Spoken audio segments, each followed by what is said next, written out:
He thought it was funny to knee the new waitress in the face right in front of a packed Friday crowd. Phones captured every second. Laughter echoed off the neon-lit walls. For 30 brutal seconds, Stephen Cook felt like a king. But here's the thing about La Fiamma Bar sometimes. The quiet floor you're standing on belongs to someone who doesn't forgive. When she looked up with blood on her lips and didn't cry, the room went cold. The kind of cold that means someone just signed their own death warrant. What Stephen didn't know was who owned the building he was bleeding her in, and who was already walking through the door. If you're hooked in and want to enjoy this story, go ahead and subscribe, and drop a comment letting me know where you're watching from. It's always amazing to see where everyone's watching. Plus, tomorrow I've got another incredible story lined up, and you definitely don't want to miss it. Alright, back to the story. It's a cold Friday night at La Fiamma, the most respected and feared bar in Southside Manhattan.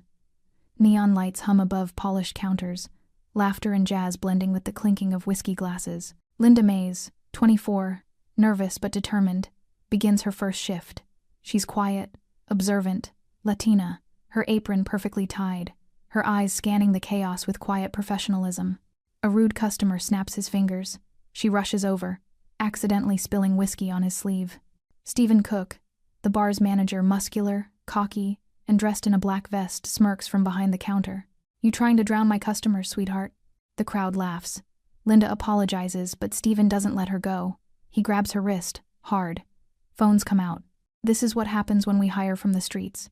Then the knee. It lands hard.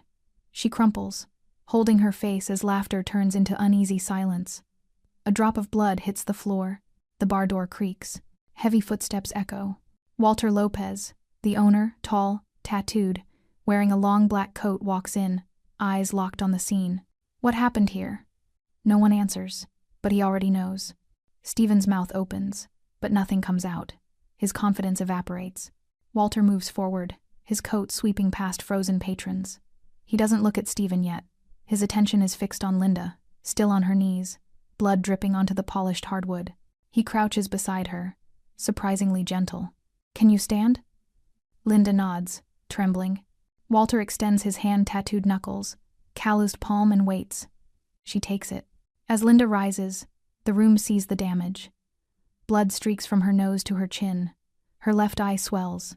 Her white blouse is ruined. Walter's jaw tightens. "Look at me," he says quietly. Linda lifts her gaze, expecting pity. Instead, she finds recognition, like he'd seen this before. "You did nothing wrong." Not a question, a fact. "I spilled." "You did nothing wrong." Stephen finally speaks. "Walter, man, she messed up." "Shut your mouth." 2 words. Stephen's jaw snaps shut. Walter straightens, still holding Linda's arm. He turns to face Stephen, and the room freezes. "Tyler, take her to the back office. First aid kit's in the bottom drawer." Tyler scrambles forward. "Yes, boss." Linda hesitates, but Tyler guides her away. The moment she disappears, Walter's expression changes. The gentle concern vanishes. What remains is the man who built an empire on fear. "Everybody out." The crowd doesn't move. Phones still stream. I said, "Everybody, out." Chairs scrape. Glasses are abandoned. Within 90 seconds, La Fiamma empties except for Walter, Stephen, and one bartender. "You too," Walter tells the bartender. The bartender flees. The door locks.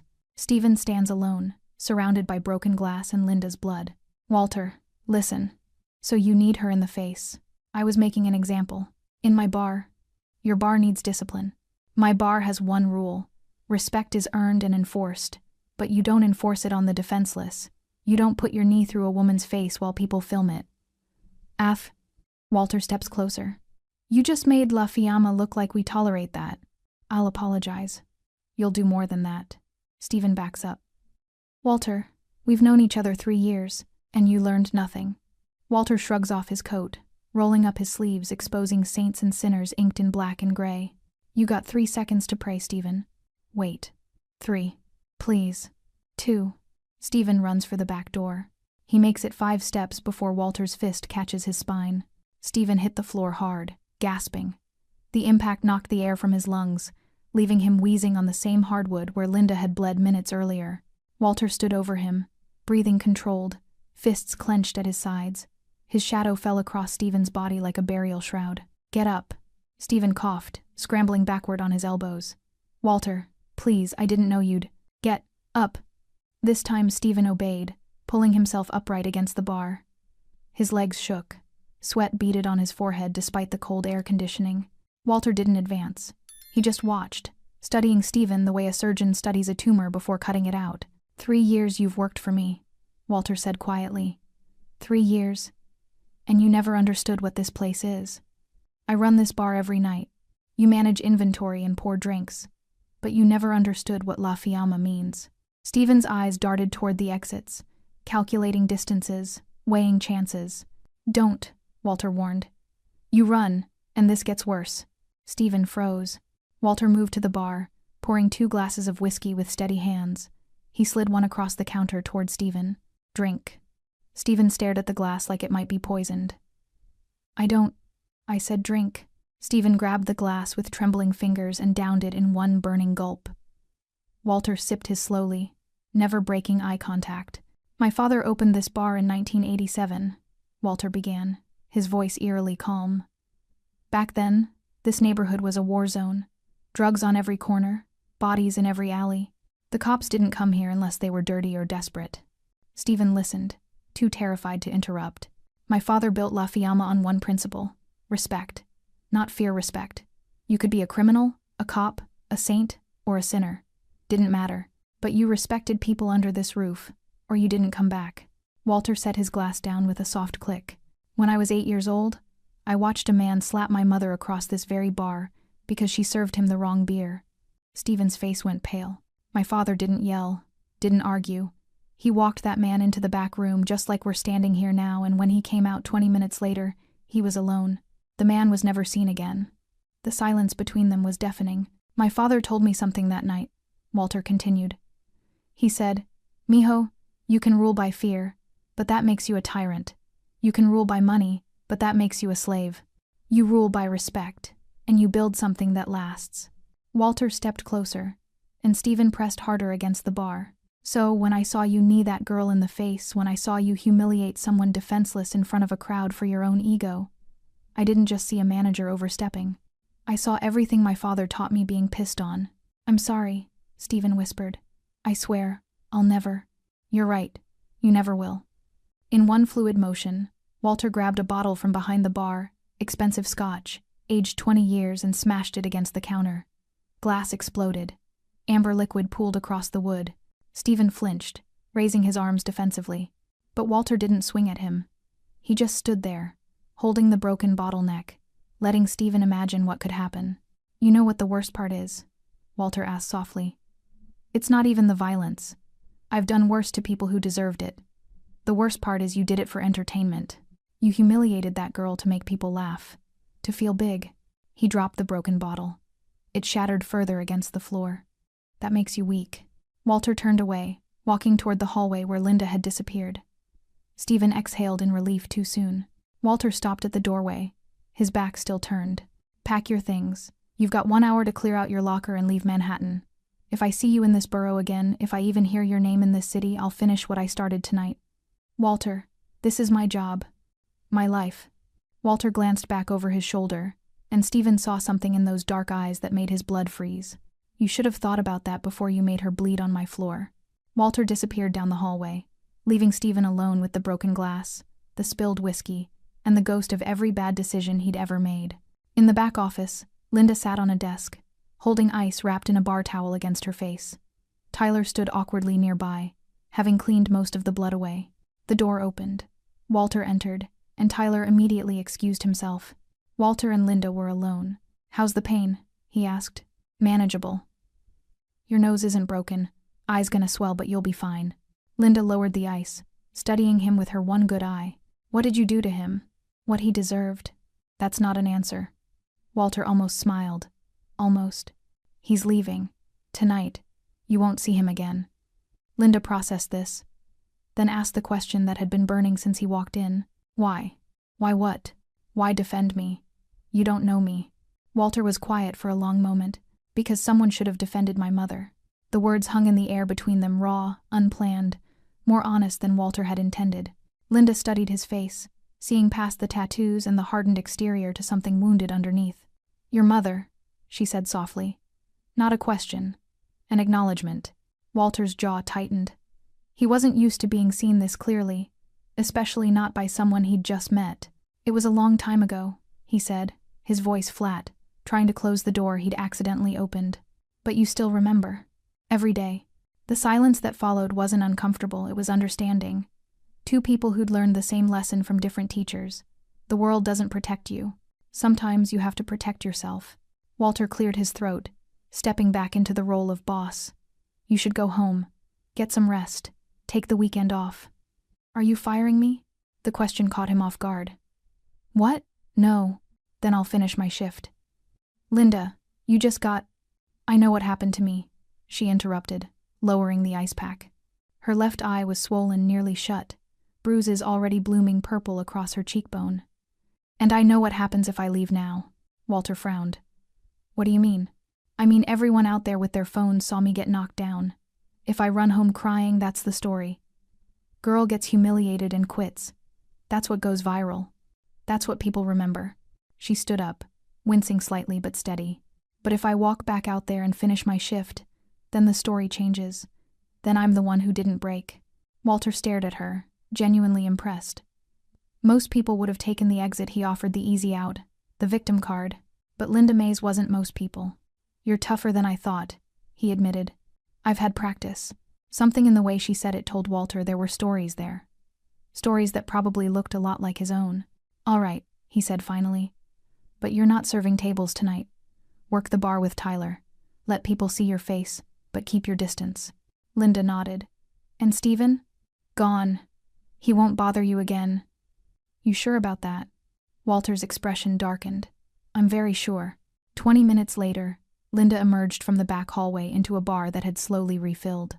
Word had spread fast, some customers had returned, curious, while others had arrived fresh, drawn by the rumors circulating online. Every conversation stopped when they saw her. Linda walked behind the bar, her head held high despite the swelling and bruising. She tied a clean apron around her waist and picked up a bottle of vodka like nothing had happened. Tyler leaned close, whispering, You don't have to do this. Yes, I do. The first customer approached a middle-aged woman in a business suit, eyes wide with recognition. Oh my God, you're the girl from the video. Are you okay? Linda managed a small smile. I'm working. What can I get you? Vodka tonic. But sweetie, shouldn't you be at a hospital? The hospital can't pay my rent. Vodka tonic coming up. The response rippled through the nearby tables. Phones came out again, but this time the narrative was different. This time they weren't filming a victim, they were filming a survivor. Walter watched from his usual corner booth. Arms crossed, a ghost of pride crossing his features. An hour passed. Then two. Linda worked methodically, her movements careful but confident. Customers watched her with a mixture of respect and curiosity. Some left generous tips. Others whispered among themselves, spreading the new version of tonight's story. Around midnight, Tyler printed out the night's receipts, and his eyes went wide. Linda, you need to see this. She glanced at the numbers. Despite the chaos, despite losing an hour to the incident, despite everything, La Fiamma had its best Friday night revenue in 6 months. People came to see if you'd show up, Tyler explained. Half these customers weren't even here earlier. They heard what happened and came too. I don't know, witness it, support you? Linda didn't know whether to laugh or cry. Near closing time, Walter approached the bar. He pulled out a piece of chalk and the small blackboard they used for daily specials. What are you doing? Linda asked. He didn't answer, just wrote in clean, bold letters. Respect is served here. He placed it prominently at the bar's entrance, visible from the street. New house rule, he said simply. Linda looked at the sign, then at Walter. You're really changing things, aren't you? No, he corrected. I'm remembering what they should have been all along. As the last customers filtered out, Linda untied her apron, exhaustion finally catching up with her. Walter? He looked up from counting the register. Thank you. For tonight. For… She gestured vaguely. Everything. Walter nodded once, a small, controlled movement that somehow conveyed more than words could. Go home, Linda. Ice that eye. I'll see you Monday. She headed for the exit, pausing at the door to look back at the sign one more time. Respect is served here. For the first time all night, she smiled, a real one, despite the pain. Maybe this job wouldn't be so bad after all. Linda woke up Saturday afternoon to 847 missed calls. Her phone had been buzzing all night, but exhaustion and painkillers had knocked her out cold. Now, lying in her small studio apartment in Washington Heights, she stared at the screen in disbelief. Text messages flooded in from numbers she didn't recognize. Her Instagram had exploded 12,000 new followers overnight. Her mentions were a war zone of opinions, rage, and support she hadn't asked for. She clicked on the first video link someone had sent. Manager assaults waitress at Manhattan bar. 2.3 meters views. Her stomach dropped. There she was, frozen in a moment she'd tried to forget Steven's knee connecting with her face, her body crumpling, blood hitting the floor. The angle was perfect, the lighting crystal clear. Someone had filmed it vertically, formatted perfectly for viral consumption. The comments section was a battlefield. That manager needs to be arrested. She should sue for everything. This is what happens when men have unchecked power. Anyone know her name? She's a warrior for coming back out. La Fiamma bar needs to be shut down. Linda's hands shook. She kept scrolling. Another video. Waitress returns to work after brutal assault. 890K views. This one showed her walking back onto the floor, swollen eye and all, tying her apron with steady hands. The caption read, "This is what strength looks like." Her phone rang. Unknown number. She declined it. It rang again immediately. Different number. She turned it off completely and sat in the silence of her apartment, ice pack pressed against her face, trying to process how her worst moment had become the world's entertainment. Across town, Walter sat in his lawyer's office, listening to a lecture he'd heard variations of 100 times before. "The police are asking questions," Marcus Brennan said, pacing behind his mahogany desk. "They've seen the videos. They want to know where Stephen Cook is." Walter sipped his coffee unbothered. "Stephen quit. Left the city. Convenient timing. Very." Marcus stopped pacing, leaning forward on his desk. "Walter, I've kept you out of trouble for 15 years, but this is different. This isn't backroom business. This is public. This is viral. The DA's office is getting calls. Pressure's mounting." "Let them come. Let them," Marcus rubbed his temples. "You understand what happens if they find Stephen and he talks? If he says you assaulted him? Threatened him?" Walter set his coffee down with deliberate calm. "Stephen won't talk. How can you be so sure?" "Because he knows what happens if he does." The certainty in Walter's voice made Marcus fall silent. Some questions were better left unasked. "What about the girl?" Marcus asked instead. "Linda Mays. Is she pressing charges?" "No." "How do you know?" "Because I know." Marcus studied his client, this man who'd built an empire on violence and loyalty, who somehow always landed on his feet, who treated morality like a negotiable contract. "The internet thinks you're a monster," Marcus said quietly. "Half the comments are calling for your arrest, saying La Fiamma is a front for abuse, that you enable this behavior." For the first time, Walter's expression shifted. Not anger, something closer to regret. "What does the other half say?" Marcus pulled up his phone, reading. "That boss walked in like an avenging angel. Stephen got what he deserved. More owners should protect their people like this." Walter almost smiled. "See? Balance. This isn't a joke. I never said it was." Marcus sat down heavily. "What's your play here, Walter? Because the optics are bad. Manager assaults employee, disappears the same night the owner confronts him. It writes itself." Walter stood, buttoning his coat. "My play is simple. I run my bar the way my father taught me. With respect. Stephen broke that code, and he faced consequences. If the DA wants to make something of it, they can try. And if they come for you?" Walter headed for the door, pausing with his hand on the handle. "Then they better bring everyone." By Sunday morning, the story had morphed beyond recognition. News outlets picked it up. Viral video exposes workplace violence at high-end Manhattan bar. Think pieces appeared. Why we still tolerate abuse in service industry. Activists called for boycotts. Others called for Walter's arrest. Linda's phone stayed off, but the world kept spinning without her consent. Her landlord knocked on her door, concerned. Her mother called the building super when Linda wouldn't answer. Finally, around noon, she opened the door to find her neighbor, Mrs. Chen, holding a container of soup. "You're famous," Mrs. Chen said gently, "but you look terrible. Eat." Linda took the soup, tears finally breaking through. "I just wanted a job," she whispered. "I just wanted to work." Mrs. Chen pulled her into a hug, careful of her injuries, and let her cry. Outside, The city debated justice and violence and power. Inside a small apartment in Washington Heights, a 4-year-old woman just wanted the world to stop watching, but the internet never forgets. And neither does Walter Lopez. Monday morning arrived like a verdict. Linda stood outside La Fiamma at 9 a.m., staring at the locked doors. Her reflection stared back from the tinted glass, faded bruises, a yellowing eye, a face the entire internet recognized. She'd spent Sunday hiding. Now she had a choice. Disappear into the noise, or reclaim her narrative. She knocked. Footsteps echoed inside. The lock turned. Walter opened the door, dressed in a simple black shirt, sleeves rolled to his elbows. He looked tired, more human than the avenging figure from Friday night. "You came," he said, surprised. "You told me to come back Monday. I didn't think you would." Linda stepped inside. The bar looked different in daylight, smaller, less mythical. Just tables and chairs, and the lingering smell of whiskey and lemon cleaner. "Have you seen the news?" she asked. "All of it. People think you're a criminal." "I am a criminal." The bluntness caught her off guard. Walter moved behind the bar. Starting a pot of coffee like this was a normal Monday morning conversation. "I've broken laws," he continued. "Hurt people. Done things I can't take back. But I've never pretended to be something I'm not." Linda sat on a bar stool, watching him work. "Then why protect me? Why risk all this attention for someone you don't even know?" Walter poured 2 cups, sliding one across to her.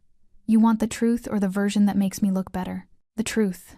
He leaned against the counter, meeting her eyes. "Because when I saw you on that floor, I saw my mother, 27 years ago, in almost this exact spot. And I was 8 years old, watching, unable to do anything." Linda's chest tightened. "My father handled it his way," Walter continued. "Violent, final, permanent. And it worked. People respected him after that, feared him. But I remember my mother's face more than anything. Not the bruise, not the blood. The look in her eyes when she realized no one had moved to help her until my father walked in." He took a long drink of coffee. That look said, "I'm alone. And I swore I'd never let anyone feel that way under this roof again." Linda processed this, the weight of inherited trauma sitting between them like a third presence. "Your father," she asked carefully, "what happened to the man who hit her?" "He disappeared. Nobody asked questions, and you learned from that." "I learned violence has consequences, sometimes necessary ones." Linda set her cup down. "Walter, what you did to Stephen, was that necessary or personal?" The question landed hard. Walter's expression flickered defensiveness, then something more honest. "Both," he admitted. "And that's what worries me." "Why?" "Because my father taught me loyalty, not empathy. He taught me how to command respect through fear. But you," he gestured at her, "you didn't cry, didn't beg. You stood back up and finished your shift. That's not fear, that's dignity. And I don't know how to lead with that." The vulnerability in his voice was startling. This man, this walking legend of Southside Manhattan, was confessing doubt. "Then maybe it's time you learned," Linda said quietly. Walter looked at her like she'd spoken a foreign language. "You want to honor your father's code?" she continued. "Stop ruling like him. Start building something different, something better." "You think it's that simple?" "No. But I think you already know what needs to change. You're just scared to admit the old way is broken." Silence filled the bar, not uncomfortable, but charged with possibility. Walter pushed off the counter, walking toward the back office. "Come with me." Linda followed him down the hallway, past framed photos of the bar's history, black and white images of Walter's father, young and stern, surrounded by men who looked more like soldiers than staff. Walter's office was sparse: a desk, filing cabinets, a wall safe, and one window overlooking the alley. He pulled a folder from the desk drawer. "These are complaints," he said, opening it. "From staff over the past 3 years. Harassment, intimidation, unpaid overtime. I ignored most of them because that's how things worked. Keep your head down. Earn your place. Survive." He dropped the folder on the desk. "Stephen wasn't the problem. He was a symptom. And I let it fester because I was too busy maintaining an image to actually lead." Linda picked up the folder, scanning the pages. Names she didn't recognize, stories that sounded too familiar. "What are you going to do?" she asked. Walter met her gaze, and for the first time since Friday, she saw something beyond the enforcer, beyond the boss. She saw a man trying to be better. "I'm going to clean house," he said. "Anyone who broke the code, who abused their position, who made this place feel unsafe, they're gone. New rules, New standards. And who decides those standards? Walter smiled faintly. I was hoping you'd help with that. Linda stared at him, stunned. Me? You asked what's the difference between justice and anger. Show me. The call came Tuesday morning at 6:47 a.m. Walter was already awake, nursing black coffee in his apartment overlooking the Hudson, when his phone vibrated. The number was unlisted but familiar, one of his contacts in the NYPD. An old friend who owed him more favors than either of them cared to count. Turn on the news, Detective Ray Carmichael said without preamble. Channel 4. Walter grabbed the remote. The screen flickered to life mid-broadcast. Discovered early this morning at Pier 19. Police say the vehicle belongs to Stephen Cook, age 34, reported missing since Friday night. While no body has been recovered, authorities found Cook's vest and identification inside the vehicle, along with what appears to be blood on the steering wheel. Walter's jaw tightened. The camera panned to show Cook's black Toyota, driver's door open, water lapping against the dock's edge. Tell me you had nothing to do with this, Ray said over the phone, though his tone suggested he already knew the answer. I haven't seen Stephen since Friday. That's not what I asked. Walter's silence spoke volumes. Ray exhaled heavily. Walter, I've looked the other way for years because you keep order in a neighborhood the department can't control. But this is different. This is a missing person case with your name written all over it. The viral video, the timing, the location, it's a 5-minute drive from La Fiamma. Stephen left on his own. What he did after that isn't my concern. Except everyone thinks it is. The DA's already talking about bringing you in for questioning. Then let her talk. Damn it, Walter. Walter ended the call. He stood at his window, watching the sunrise paint the river gold, and felt nothing. Not guilt, not satisfaction. Just the cold certainty that comes from doing what needed to be done. His phone buzzed again. This time a text from Linda. Are you seeing this? Please tell me you didn't. He didn't respond. Linda arrived at La Fiamma 20 minutes later, using the back entrance to avoid the news vans already gathering out front. She found Walter in his office, the TV muted on the same news coverage. Did you kill him? She asked, closing the door behind her. Walter didn't look up. No. Did you have him killed? No. Then where is he? I don't know. Linda studied his face, searching for the lie. You're telling me Stephen just happened to disappear the same night you confronted him, and his car just happened to end up at the docks? And you had nothing to do with it? Walter finally met her eyes. I told him to leave the city. I told him what would happen if he didn't. What he chose after that was his decision. That's not an answer. It's the only one you're getting. Linda's hands clenched into fists. You promised me you were going to do things differently. You said you wanted to build something better. How is this better? Stephen made his choice Friday night when he put his knee through your face. I gave him an out a chance to walk away. If he chose to run in the wrong direction, that's on him. You sound just like your father. The comparison hit like a slap. Walter's expression darkened, but Linda didn't back down. You want to know the difference between justice and anger? She pressed. Justice has rules. Justice has process. What you did, whatever you did, that's just revenge dressed up in a code you use to justify violence. You think Stephen deserved better? I think you deserve better than becoming the monster everyone already thinks you are. Her voice cracked on the last word. Walter saw it then, not just anger, but disappointment. She'd started to believe in him, in the possibility of change, and now she was watching that hope crumble. I didn't touch Stephen, Walter said quietly. I swear on my mother's memory. I threatened him, yes. I scared him, yes. But I didn't lay another hand on him after that night. Then who did? I don't know. But when you spend years making enemies, eventually one of them catches up. Linda wanted to believe him. God, she wanted to. But the timing, the location, the convenient disappearance, it was too perfect, too clean. The police are going to come for you, she said. I know. And when they do, I'll tell them the truth. Stephen quit. He left. I don't know where he went. They won't believe you. They don't have to. They need proof, and there isn't any. Linda moved toward the door, her hand on the handle. I can't be part of this, Walter. I can't work for someone who what, protected you? Gave you a second chance? Offered you a voice in rebuilding this place? She turned back, tears threatening. Who might be a murderer? The word hung between them like smoke. Walter stood, his voice dropping to something almost pleading. I'm not asking you to trust me blindly. I'm asking you to give me the benefit of doubt until the truth comes out. Can you do that? Linda's hand trembled on the doorknob. Outside, cameras flashed.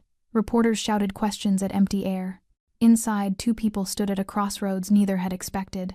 1 week, Linda said finally. If the truth doesn't come out in 1 week, I'm done. Walter nodded slowly. 1 week. She left without another word. Wednesday night, 11:47 p.m. Linda's apartment buzzer rang, jarring her from restless half-sleep. She grabbed her phone, no calls, no texts. The buzzer rang again, more insistent. She pressed the intercom. Who is it? It's Walter. Her stomach dropped. What are you doing here? Please, I need to talk to you. Every instinct screamed at her to send him away. But something in his voice, something raw and unguarded, made her hesitate. She buzzed him up. 2 minutes later, Walter stood in her doorway. No coat, just a dark Henley and jeans. His knuckles were bruised, his eyes shadowed with exhaustion. He looked less like a crime boss and more like a man coming apart at the seams. There are reporters following me, he said. 3 cars. I lost them in Harlem, but they'll find me eventually. I shouldn't have come here. I'm sorry. Linda stepped aside. Get in before someone sees you. He entered her small studio, taking in the second-hand furniture, the hot plate kitchenette, the single window overlooking a brick wall. A life lived on the margins, invisible to people like him. You want coffee? She asked, needing something to do with her hands. I want to tell you the truth. Linda sat on her futon, gesturing for him to continue. Walter remained standing, too restless to sit. Stephen's not dead, he said. At least I don't think he is. You don't think? After I confronted him Friday, I had 2 of my guys escort him to Port Authority. Gave him cash, told him to get on a bus and never come back. They watched him buy a ticket to Philadelphia. That's the last anyone saw of him. Then whose blood is in his car? I don't know, but I've been making calls, asking questions. Someone's setting me up, Linda. Someone who wants me to take the fall for Stephen's disappearance. Linda processed this. Who would do that? Walter finally sat, perched on the edge of her desk chair. I've made enemies. Rival crews who want my territory. Cops I wouldn't pay off. Even people in my own organization who think I'm going soft. Are you? The question seemed to surprise him. What? Going soft. Is that what this is? You spare Stephen, and now someone's using it against you? Walter's laugh was bitter. My whole life, I've been told that mercy is weakness, that the moment you show compassion, someone will exploit it. And maybe they're right. Maybe I should have. Don't, Linda interrupted. Don't finish that sentence. Their eyes met. In the dim light of her apartment, Walter looked younger somehow, vulnerable. I didn't come here to drag you into this, he said quietly. I came because you're the only person who's looked at me in years and seen something other than what I've built. And I needed to remember that person still exists. Linda's defenses wavered. Walter. My mother's name was Rosa, he continued, the words spilling out like confession. She worked as a seamstress in the Bronx before she married my father. Had the gentlest hands I've ever seen. Could mend anything, clothes, toys, broken hearts. His voice cracked slightly. After that night in the bar, after my father made that man disappear, she was never the same. She stopped singing, stopped smiling. It was like watching someone fade in real time. She died when I was 16. Heart attack, the doctors said. But I knew better. She died because she'd spent 8 years living with a man who'd killed for her, and that burden was too heavy to carry. Tears glistened in Linda's eyes. I'm sorry. I swore I'd never become him, Walter said. Never let violence be my first answer. But somewhere along the way, I built my entire identity around his code. And now I don't know how to be anything else. The vulnerability in his confession was staggering. This man who commanded fear and respect across half of Manhattan was sitting in her apartment, stripped down to his trauma and doubt. Linda moved to sit beside him. Not touching, but close enough to bridge the distance. You want to know why I really came back Monday? She asked. Walter looked at her, waiting. Because when I was 14, my stepfather used to hit my mother. Every weekend, like clockwork. Neighbors heard. Nobody helped. One night, it got so bad I called 911. Cops came, took statements, left. He beat her worse after they were gone. Her hands trembled in her lap. I learned early that the law doesn't always protect you, that sometimes the system fails, and you're left with nothing but the choices you make in that moment. So when you walked into La Fiamma and actually did something, when you didn't just stand there like everyone else, it meant something to me. Not because of the violence, but because someone finally stepped in. Walter's throat tightened. Linda, you're not your father, she said firmly. Your father solved problems with permanence. You gave Stephen a choice. That's the difference. That's where change starts. And if he's really dead? If someone killed him and I'm blamed? Then we prove you didn't do it. We? Linda met his eyes. 1 week, remember? I said I'd give you 1 week. I meant it. For the first time in days, Walter felt something other than dread. He felt hope. Thursday afternoon, Walter's phone rang with a number he hadn't seen in 2 years. We need to meet, the voice said. Now. 20 minutes later, Walter sat in a corner booth at a diner in Queens, across from Vincent Russo, his father's oldest associate, now in his 70s but still sharp as broken glass. You're being reckless, Vincent said, stirring sugar into black coffee. The viral video, the missing manager, the girl. You're drawing attention we don't need. I handled it. You handled it like your father would have, with violence and ego. But times have changed, Walter. We operate in shadows now, not spotlights. Walter's jaw tightened. What do you want, Vincent? The old man slid a manila folder across the table. Information about your waitress. Walter's blood went cold. He opened the folder. Inside were documents, background checks, employment records, and most damning of all, email correspondence between Linda Mays and Jordan Blake, investigative journalist for the New York Observer. The subject lines told the story. Ray, trafficking investigation, La Fiamma Bar, source protection protocol, evidence gathering timeline. Walter's hands shook as he read. Linda wasn't just a waitress. She was an embedded source, investigating suspected human trafficking operations running through high-end Manhattan bars, including his. How long have you known? Walter asked, his voice dangerously quiet. Since Monday. One of our contacts at the Observer flagged her name after the video went viral. Apparently, she's been working with Blake for 3 months, gathering evidence on several establishments. Yours was her final target. Walter felt like he'd been punched in the chest. Every conversation, every vulnerable moment, every piece of trust he'd offered, all of it potentially a lie. Is there trafficking at La Fiamma? Vincent asked. No. You know I don't allow that. I know what you say you don't allow. But you can't watch every corner, every deal, every transaction. If someone's running girls through your bar and you don't know it, that's almost worse than doing it yourself. Walter's mind raced. If she's gathering evidence, why destroy her notes? Why stay after Friday? Vincent shrugged. Maybe she found nothing. Maybe she felt guilty. Maybe she's playing a longer game. Or maybe... He leaned forward. She actually started to believe in you. The possibility felt more dangerous than any threat. What do you want me to do? Walter asked. Cut her loose. Tonight. Before this blows back on all of us. And if I don't? Vincent's expression hardened. Then you're choosing a stranger over family. And that's a choice with consequences. Walter returned to La Fiamma in a daze, the folder burning like evidence in his hand. It was early evening. Pre-dinner service. Linda was behind the bar, training a new hire, laughing at something Tyler said. She looked so genuine. So real. Linda, Walter called from across the room. My office. Now. Her smile faded at his tone. She followed him down the hallway, confusion turning to concern as he slammed the door. Walter, what's wrong? He threw the folder on his desk, documents scattered. Linda's face went pale as she recognized the letterhead. When were you going to tell me? Walter's voice was acid. Before or after you published your exposé? Walter, I can explain. Explain what? That you've been lying since day one? That every conversation, every moment of trust was part of your investigation? It wasn't like that. Then what was it like? He advanced, not threatening but desperate for answers. Tell me the truth, Linda. For once, just tell me the goddamn truth. Linda's composure cracked.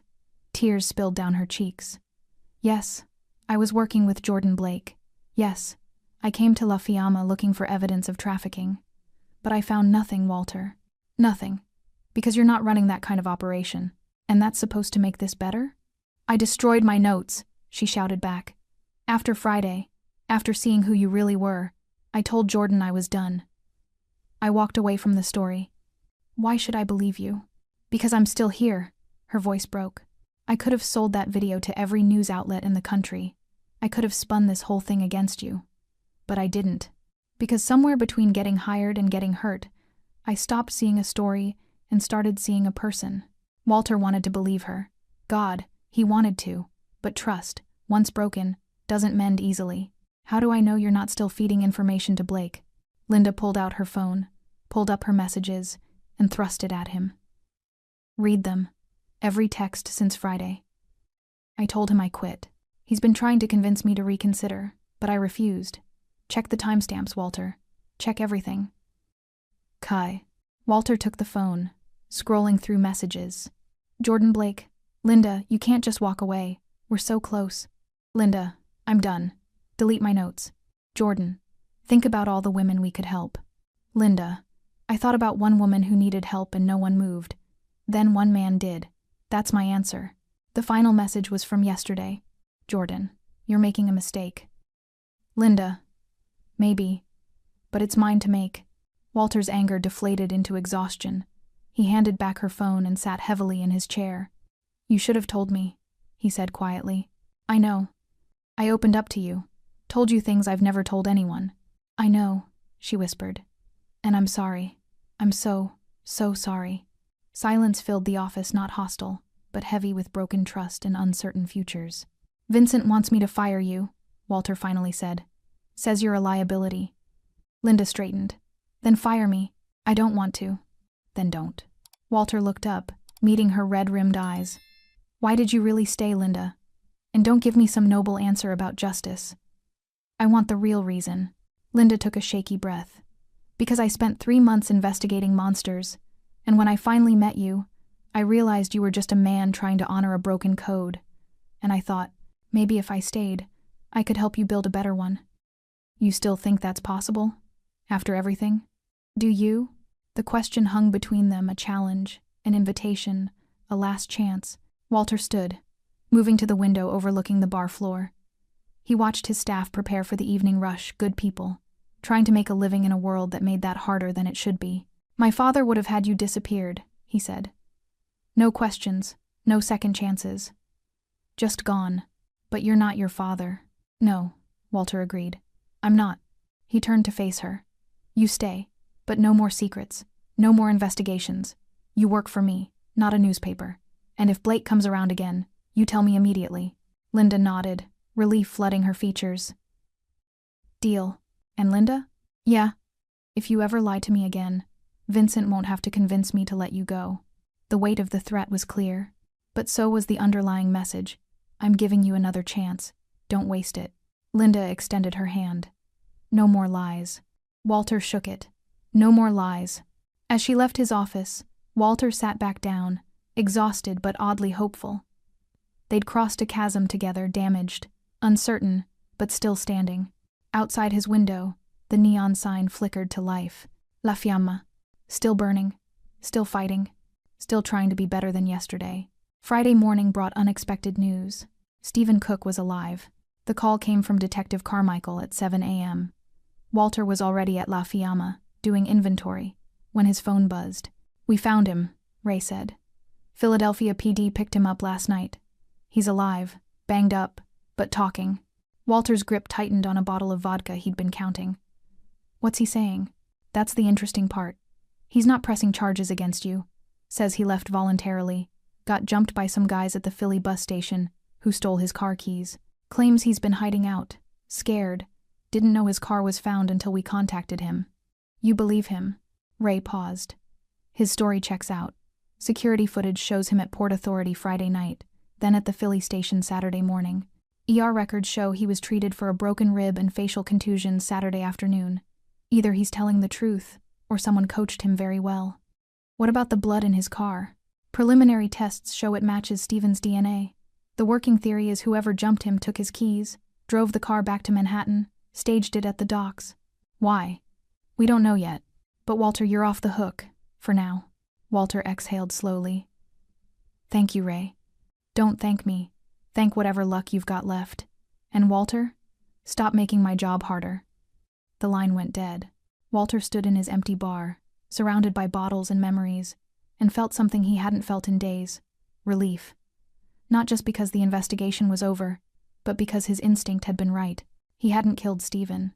Hadn't even seriously hurt him beyond that first night. Maybe there was hope for redemption after all. By noon, the news had spread. Stephen Cook found alive. No charges filed. Walter Lopez cleared of suspicion. The media narrative shifted overnight. The bar that had been called a den of violence became a workplace standing up for employees. Think pieces pivoted. When justice operates outside the law, the Walter Lopez question. Linda arrived for her shift to find Walter on a stepladder, taking down old staff rules posted behind the bar, faded, yellowed notices about dress codes and disciplinary procedures. "What are you doing?" she asked. "Starting over," he said simply, pulling down the last poster. "Help me with something." "Help me with something." He led her to his office, where a fresh whiteboard stood against the wall, completely blank. "You said I needed to build something better. Show me how." Linda stared at the whiteboard, then at Walter. This wasn't a test, it was an invitation. She picked up a marker. At the top, she wrote in bold letters, La Fiamma Code of Conduct. Underneath, she began listing principles. 1. Respect is non-negotiable for staff and customers. 2. Violence is never the first response. 3. Everyone deserves dignity, regardless of position. 4. Mistakes happen. How we handle them matters. 5. This bar protects its people. Always. Walter read each line, nodding slowly. When she finished, he took the marker and added one more. 6. Leadership means accountability. Starting at the top. Linda smiled, a real one. "You sure about that last one?" "No, but you're going to help me figure it out." Over the next hour, they worked together, refining the code, discussing enforcement, planning how to communicate changes to the staff. It felt less like boss and employee, more like partners building something neither could create alone. "We need to fire people," Linda said carefully. "Reading through those complaints, there are staff members who've been problems for years. If we're serious about change, we can't keep them."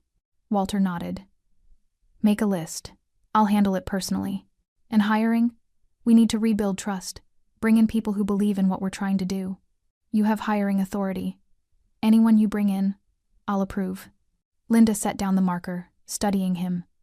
"You're really doing this, actually changing things." "I'm trying. That's all I can promise." A knock interrupted them. Tyler stuck his head in, looking nervous. "Boss, there's someone here to see both of you." Walter and Linda exchanged glances and followed Tyler to the main floor. Standing by the bar was Jordan Blake, 30-something, athletic build, expensive camera bag over his shoulder. He looked every bit the crusading journalist. "Mr. Lopez." Jordan extended his hand. "Jordan Blake, New York Observer. I believe you know why I'm here." Walter didn't shake. "I know who you are, and you're not welcome." Jordan's expression remained professional. "I'm not here to cause trouble. I'm here to offer an opportunity. I'm not interested in your exposé." "There is no exposé." Jordan glanced at Linda. "My source withdrew from the investigation. But I've been following the story this week, the viral video, the missing manager, the resolution. It's compelling. And I think there's a bigger story here about accountability and change. You want to write about me? I want to write the truth. With your cooperation, it could be a story about transformation instead of criminality. Without your cooperation, I write what I can from public records and speculation." Walter's jaw tightened. "That sounds like a threat." "It's reality. The story exists whether you participate or not. I'm offering you a chance to shape the narrative." Linda stepped forward. "Jordan, we had an agreement. I told you I was done. And I respect that. But this isn't about you anymore, Linda. This is about whether La Fiamma becomes a cautionary tale or a case study in doing better." Walter considered this.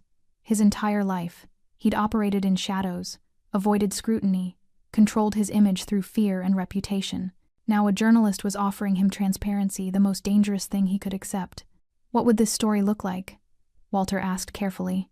"Interviews with you, your staff, customers, documentation of the changes you're implementing, full transparency about what happened, what went wrong, and how you're fixing it.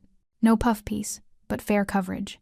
And if I refuse, then I write what I can verify, which includes a lot of questions and very few answers. Your choice." Walter looked at Linda.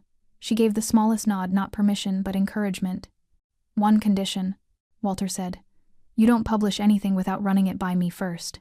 I'm not giving you editorial control, but I need to see what you're putting out there before it goes live." Jordan shook his head.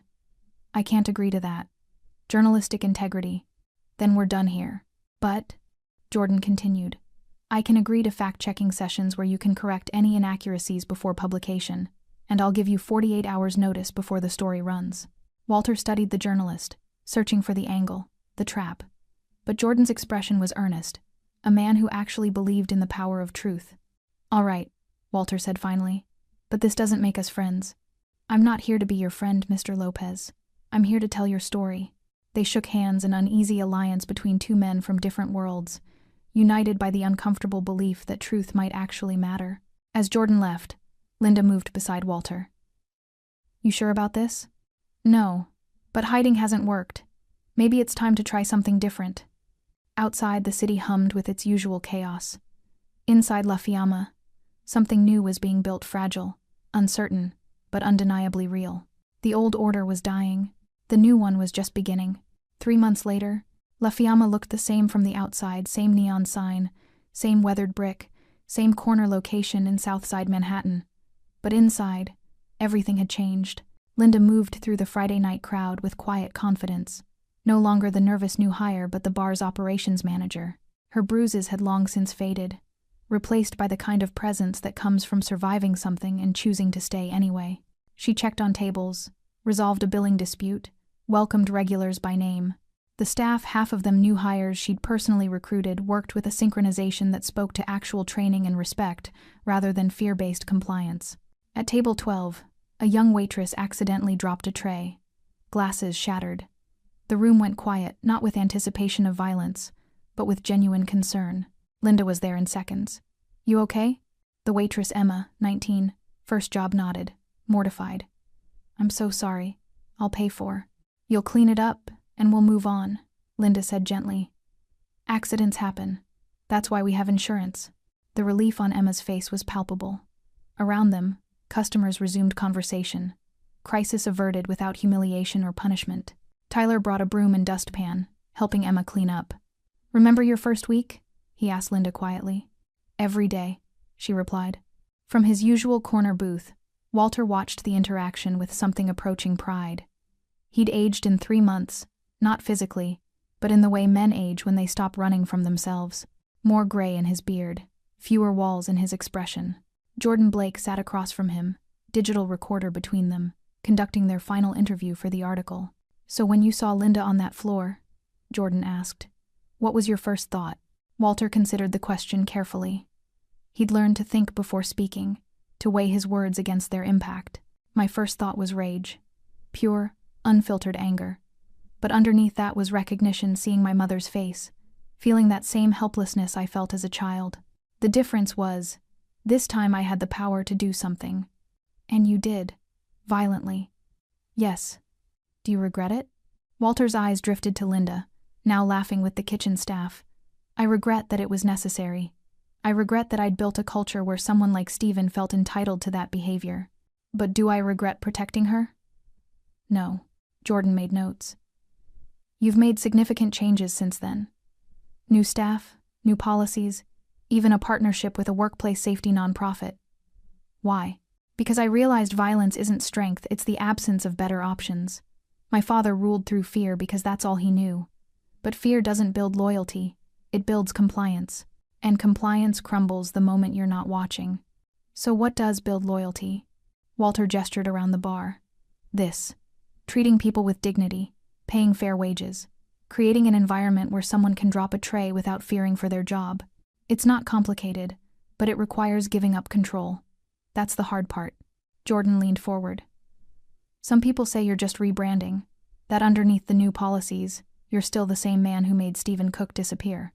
Stephen Cook is alive and working in Philadelphia, Walter interrupted calmly. He gave multiple statements to that effect. What happened to him wasn't my doing, but the threat was real. You admitted to me in our first interview that you threatened him, told him to leave the city or face consequences. I did, and I won't pretend otherwise. I'm not a saint, Jordan. I've done things I'm not proud of, but I'm trying to be better than I was. That's all anyone can do. Jordan studied him, then clicked off the recorder. Off the record? Walter nodded. I've interviewed a lot of powerful men. Politicians, CEOs, crime bosses. Most of them bullshit me with rehearsed answers and manufactured humility. You're the first one who actually seems uncomfortable with his own honesty. Is that a compliment? It's an observation. The article runs Monday. I think you'll be pleased. Or at least, not entirely horrified. They shook hands, a gesture that had become genuine over 3 months of interviews, fact checks, and reluctant mutual respect. As Jordan gathered his equipment, Linda approached the booth. He go easy on you? He never goes easy on anyone, Walter replied. That's why I trust him. Linda slid into the seat Jordan had vacated. The Friday night rush was winding down, the crowd thinning to regulars and night owls. Emma did well tonight, Walter observed. She's a quick learner. Reminds me of someone. Reckless and accident-prone? Linda laughed, the sound still surprised Walter. How easily joy came to her now. Determined and resilient, they sat in comfortable silence, watching their bar breathe with life that felt earned rather than feared. I've been thinking, Linda said carefully, about expanding. There's a community center 3 blocks from here that needs funding. I thought maybe La Fiamma could sponsor some programs, youth services, job training, maybe even a small restaurant incubator. Walter raised an eyebrow. You want to turn me into a philanthropist? I want to turn you into a neighbor. There's a difference. That'll cost money. We're making more than ever. And the good press from Jordan's article won't hurt. Plus, she smiled, imagine your father's face if he could see you now. Lopez family funds after-school programs. Walter chuckled, the sound rusty but genuine. He'd think I'd lost my mind. Or found your conscience. The weight of that statement settled between them. Walter looked down at his hands, tattooed, scarred, capable of terrible things and tentative kindness in equal measure. You know what I realized? He said quietly. My father taught me that respect is taken by force. But you taught me that respect is earned through consistency. Showing up, doing right when no one's watching. That's harder than any fight I've ever been in. Linda reached across the table, placing her hand over his. Not romantic, something deeper. Partnership, understanding, shared history. You're doing the work, Walter. That's what matters.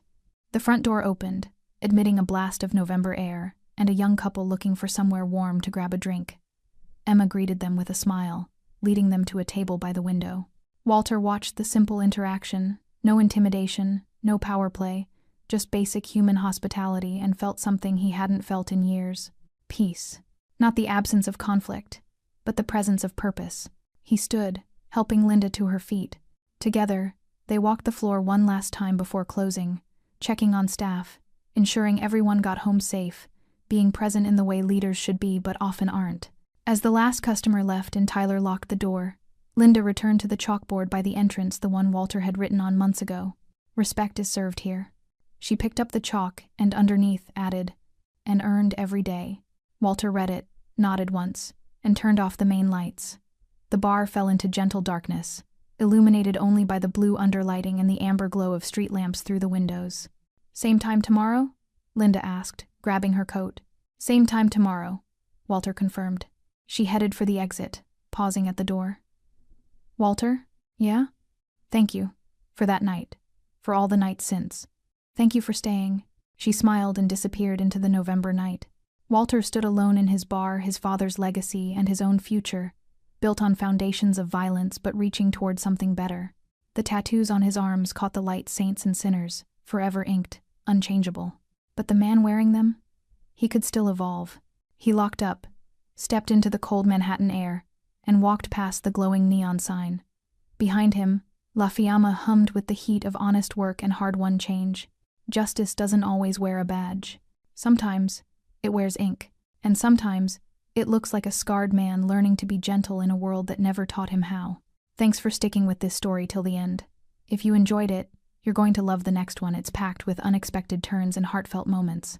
Click the image on your screen to keep the journey going, and make sure to hit subscribe for more amazing stories. Drop a comment and rate this story from 1 to 10. I can't wait to see what you think.